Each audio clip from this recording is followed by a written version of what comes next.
Good morning, everyone. This is a reading from Whispers from Eternity by Paramahansa Yogananda. It's called Demand for Fervor in Divine Love.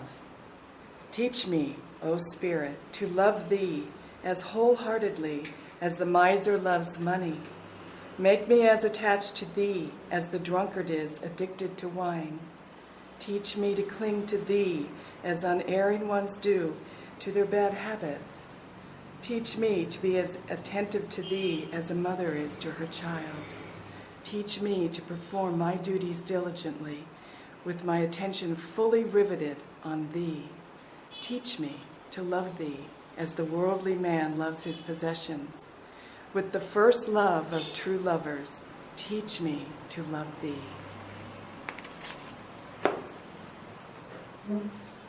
This is a reading from the essence of the Bhagavad Gita.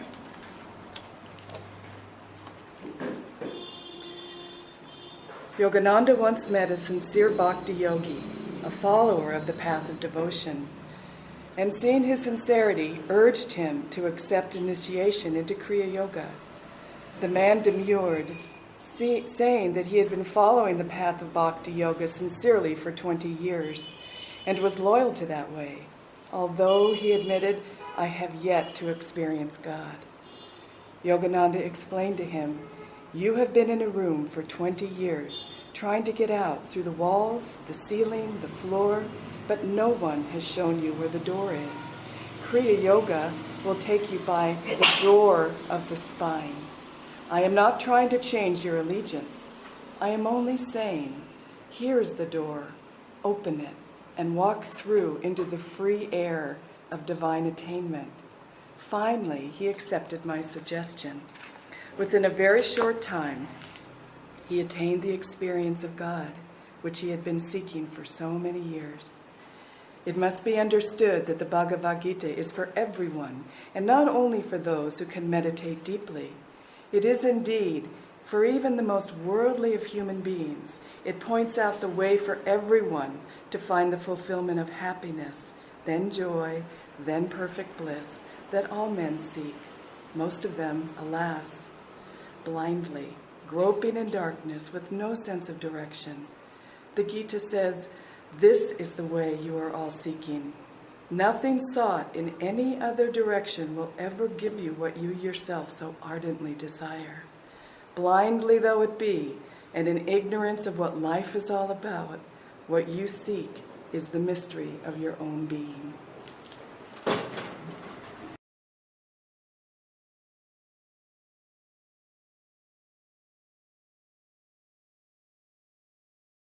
Good morning. Namaste. Welcome to everyone. It's been a joy to be here this weekend and to share with you the teachings of our Guru Paramahansa Yogananda ji. Today I'd like to talk on the topic of finding God through the path of Kriya Yoga. This was a beautiful story about the bhakti devotee who had prayed for a long time. I think it was 20 years. And he still hadn't had the blessing of God until he took the Kriya Yoga initiation. These are powerful tools that open you to receive the grace and the blessings of God. Another similar story is of the postman Brinda in Autobiography of a Yogi. I'm assuming all of you have read that book. If not, please take it home with you today. But Brinda was a very humble postman, and he came to Lahiri Mahashaya, who was his guru. This is Lahiri Mahashaya, in case you're unfamiliar with him, a very great yoga master. And Brinda, he came to seek his guru's blessings. So as he was there, another man was there, and there were many disciples, I assume, but another man was there for sure, asking for more initiations. And this is how people do. They want more, and they haven't quite gotten what they first came for. They haven't quite opened up what they came for in the beginning, but they want more, isn't it so? So he came to want more, and he wanted more. And Lahiri Mahashaya kept saying, no, not yet. It's not quite time for you to get more. Why don't you do what you're doing? So this other man. So then he kept bothering the guru. He kept saying, no, you wait. So then Brinda walks in, this very unlearned, very humble, very sweet, very in tune devotee and disciple of Lahiri Mahashaya. And Lahiri Mahashaya says, Brinda, come here and sit by me. So he comes and humbly sits there, and then Lahiri Mahashaya looks at him and he says, now Brinda, do you want more initiations? And he says, no, Master, no, I can't assimilate any more than what you've given me. He asked me, and Brinda, are you sure? And I can give you more. Meaning that he was even ready for more. But he said, do you want more? He says, no. He asked him 3 times, no. He said, I came here today to seek your blessings because I'm so in bliss that I can't do my work. I can't deliver my mail. And Lahiri Mahashaya looks at the other man, and the man drops his head. And he said, I have been a poor workman with the same tools. And Lahiri Mahashaya says, look at Brinda. He is floating in spirit. And this is the goal, to be at the point where you're floating in spirit with what the Guru has given you up to now. Not, I need this, I want more, but what he's given now. The other side of that is, as you float in spirit, you need to bring that into that vibration of light, of joyfulness, of love, of balance, of inspiration, of joy, into everything that you do in your life. So our path is balanced. And someone asked me yesterday, I don't know if that gentleman is here, but he was talking about doing some other more practices, or I don't know, it was more of something. And I looked at him and I said, okay, you look balanced, so I think it's okay. I think it was doing more Mahamudra. And I said, when people get imbalanced, it's not okay. So our path is very balanced. And even as Yoganandas, when he received from his guru the touch of samadhi, you remember from the autobiography? So Master was just enthralled. And a thing to remember before that, though, is he was very restless that day, you remember? And even though he was restless, his guru was able to open him up to receive the bliss of God. So afterwards, Master, you can read it yourself in the book, but he was just completely engrossed in God. He saw cows passing. From the back of his head he could see from the sides of his head, he could feel the earth. He was just in complete oneness with God.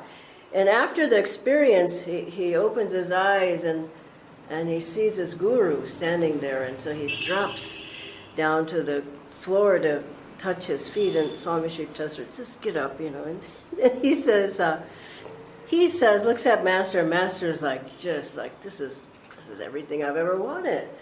And his guru says, this Swami Sri here, he says, don't get over drunk with God.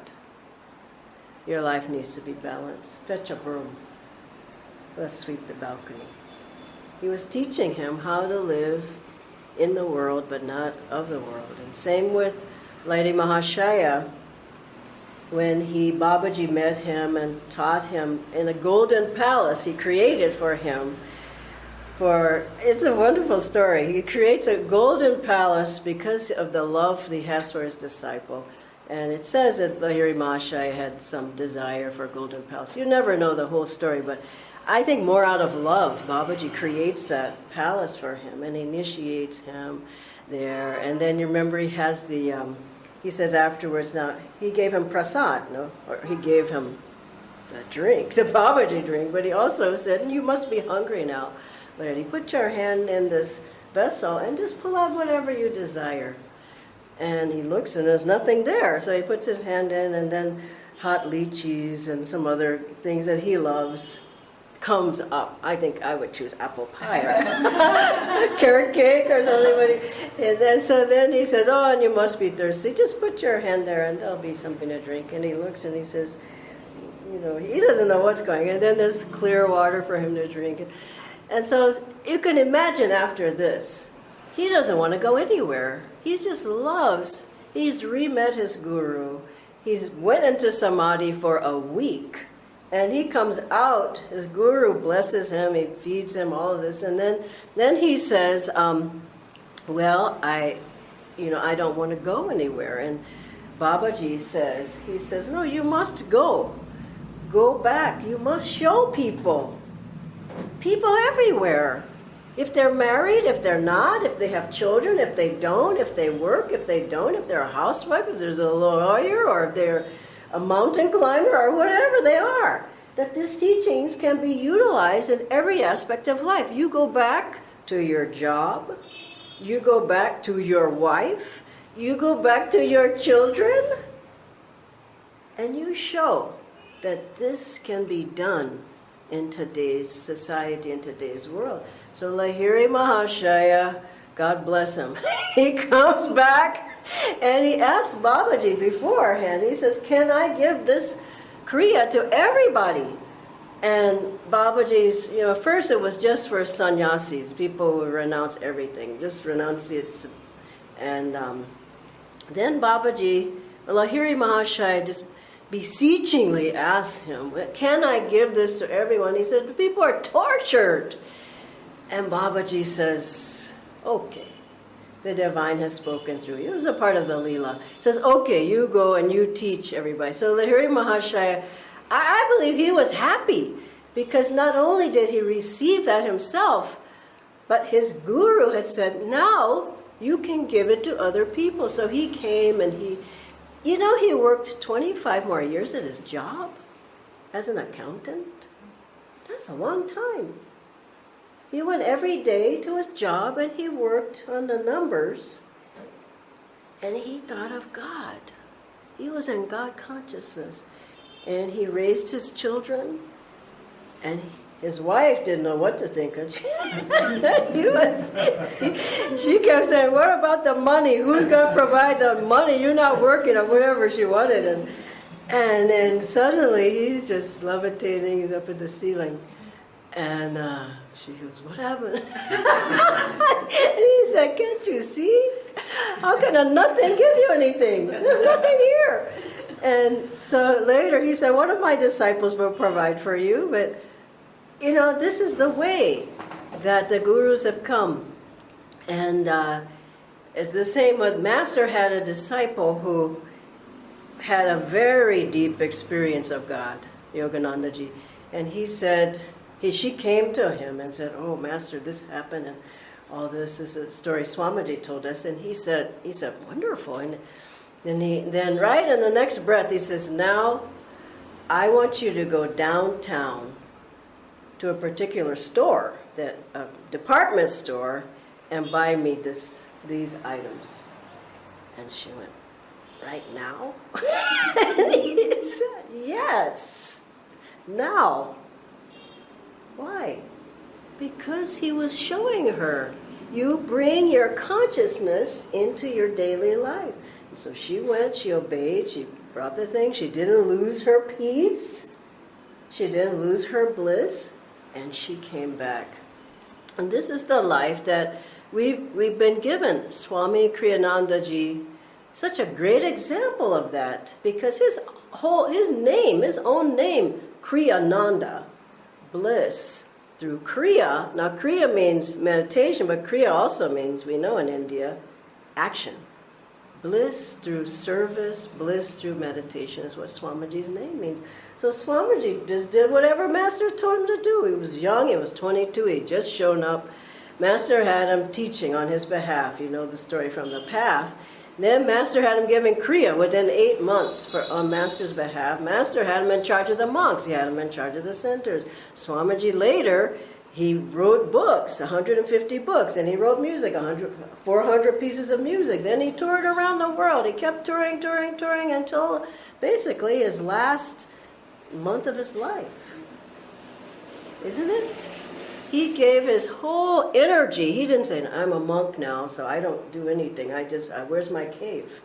That's not our life. Our life is get it inside and take it out and share with other people. And Swamiji was just such a wonderful example of a balanced life. And I know many of us, when I came to Ananda, and I came from, I was with another group before that, and I thought, you just come on Sundays and you just meditate at home. I had no idea what a beautiful life the life of a Kriyaban is.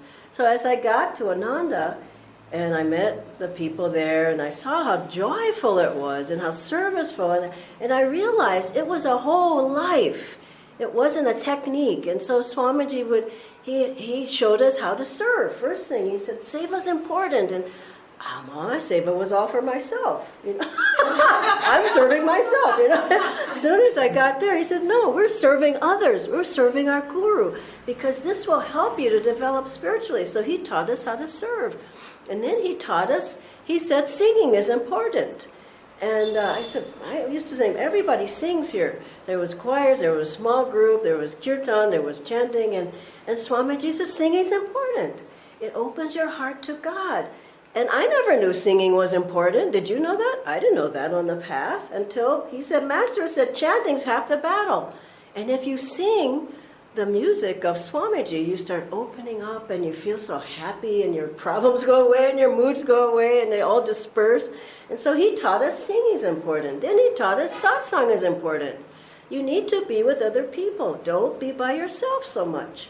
And I know a lot of people tell me, well, Dhyana, I just get it straight from Master. I said, well, it doesn't look like it. If you do, it's not evident. And so you need the company of other people. And other people you chat with, you talk with. And I was thinking this, if a devotee is down and you call another guru by, if something happened, you call guru by. The guru by typically is up, okay, let's what can we do? Okay, let's go for a walk, or come over, let's chant, or let's get over to the center, or let's meditate, or let's pray to Master, isn't it? Now, if you call a so-called friend, a devotee calls, you say, oh, I'm not feeling so good. Me either. It's the truth, isn't it?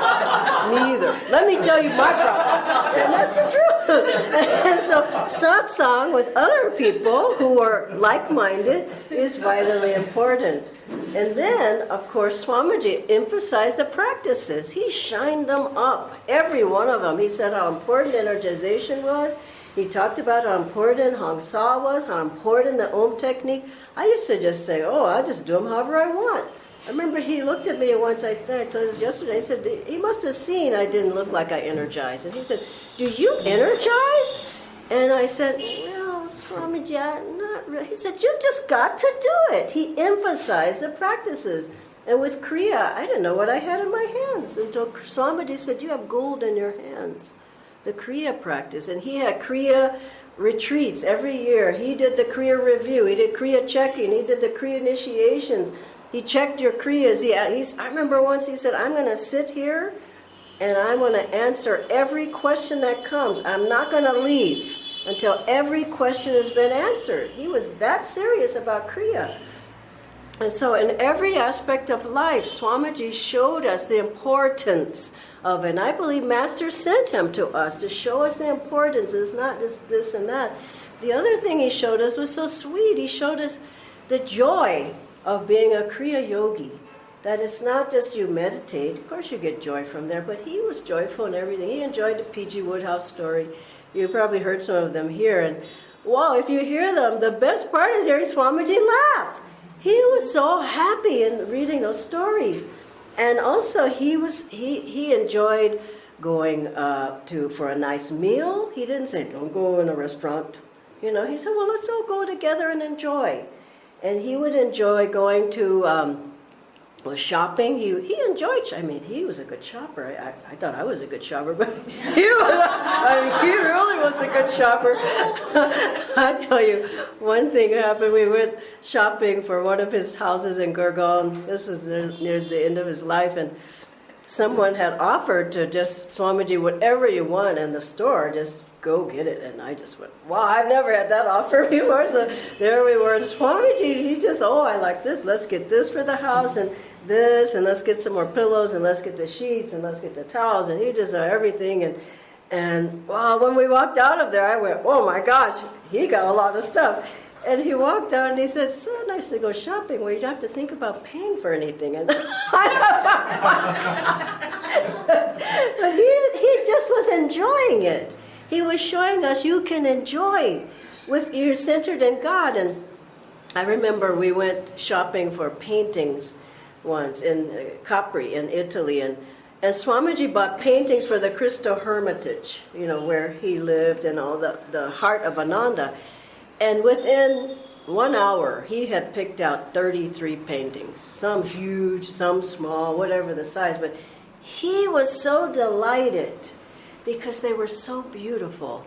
And there were maybe 8 of us there with him. And he said, no, you have to get a painting. And I said, okay. So, he was like pointing out, you like this one, you like that one. He was so happy. And nobody really could afford a painting. I certainly couldn't afford a painting. I mean, they were beautiful, but I thought either I'm going to buy a painting or I'll eat for the next 3 months. so then finally he came back. He said, "No, I want to see everybody's painting. Let me see your painting." And honestly, my painting was this size. It was like this.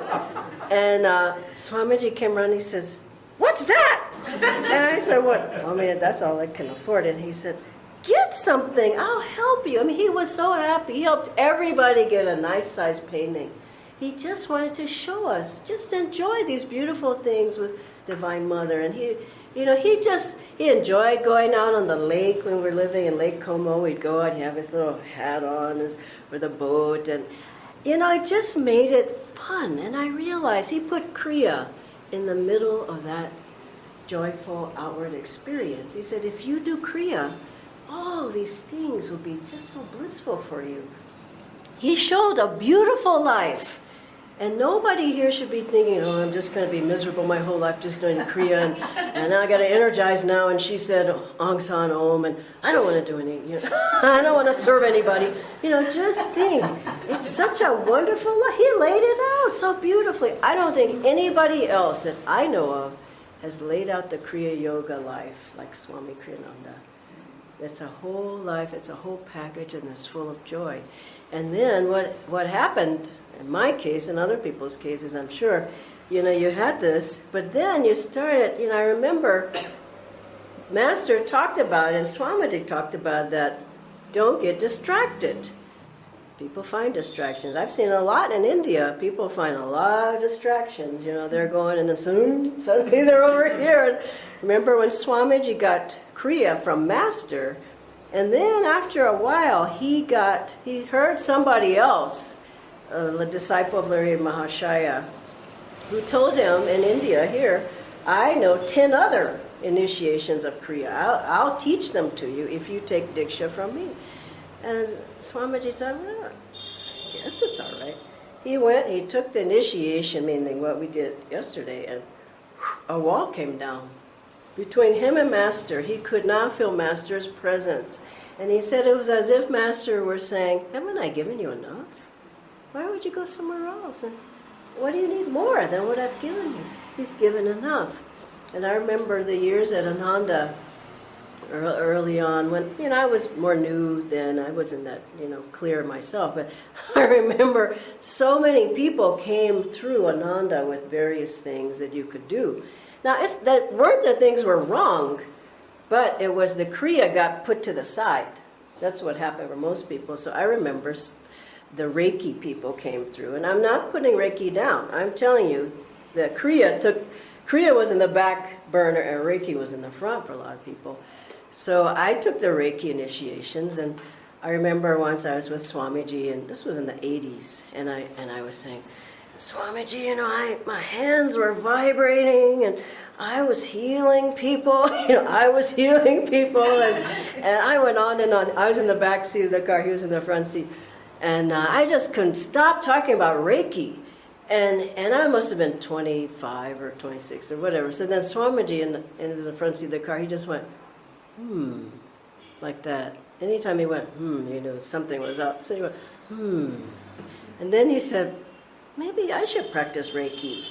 I said, you don't need that, Swamiji. And what he was trying to tell me, it took me so long to realize, he was saying, Dhyana, Master has his own healing techniques. Why do you need that? And I realized it later, maybe 15 years later, Master has his own techniques. I remember someone came through with a sound machine. And that sound machine was supposed to heal you. And it did help people. And everybody was doing it. It wasn't like a few people. And then by the end, even she said, why don't you just listen to Swamiji's music and Masters? That will heal you. You don't need this box. And then somebody came through, and this guy would stare in your eyes. He was very strange. He just, you know. And I used to run away because it was so weird. It was weird, you know. And then I thought afterwards, after I finally got away from him, I thought Master said to look in the guru's eyes. He didn't say look at anybody else. I thought he said just look in the guru's eyes for wisdom. I mean, these things finally come to you. And then there was someone who had the lights where you would lie on a table, and everybody went, and I was caught up in it. And there were lights from up top, and he would shine the lights down into your face and your eyes. His name was Dr. Lamb, and many people went in. And I'd be lying there and say, now what color you see? I see the blue color. And then somebody else would see another color. Then I did that for a while. Then I thought we were supposed to look into the spiritual eye. Why are we looking up at the lights? And then the last one was somebody came with the cylinders. And we all had them, you know, cylinder for this, cylinder for that. And those things were expensive. Here again, I thought, I'll eat for a year or buy one cylinder. And so I just couldn't afford it. So then I realized Master said, get a bangle and a navratna. You know, he said, he told us what to do. And then this man started that wasn't so bad. I mean, everybody had them. And then he starts giving advice to people. He advised me on something that I won't say it's sort of embarrassing, but I just thought, that doesn't seem right. So I waited to hear from Swamiji. So Swamiji came one day to my office at the Sangha office, and I just waited for him to come in to the office. And I said, Swamiji, would you come and bless my office? So he walks in, and so this was this time I was going to tell him what this man advised. And Swamiji knew that. He invited him to come to Ananda. So I was just waiting for Swamiji to come in the room, and I was going to ask him.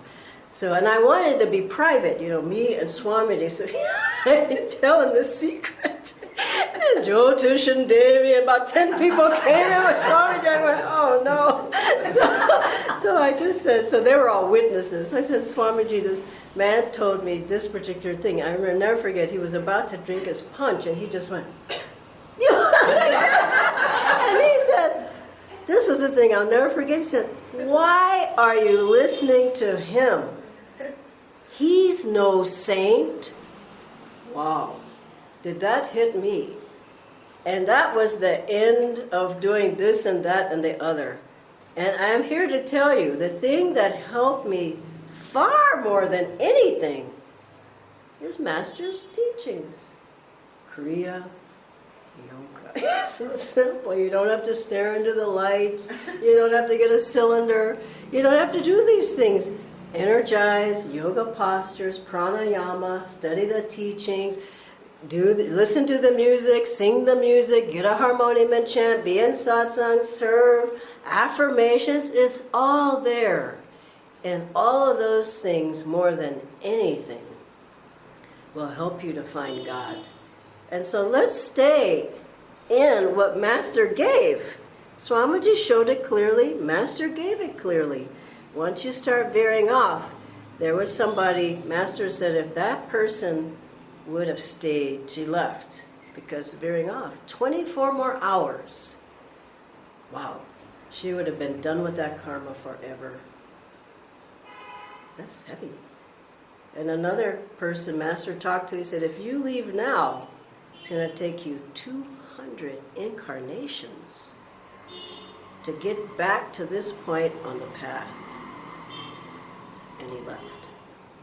So don't play with fire. We think, oh, I'll dabble here, I'll dabble there. Could take you a long time to come back around to where you are now.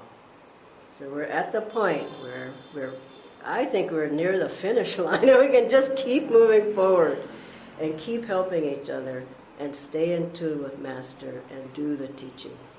And he's promised through them, he promised through them, we can find God. God bless you all.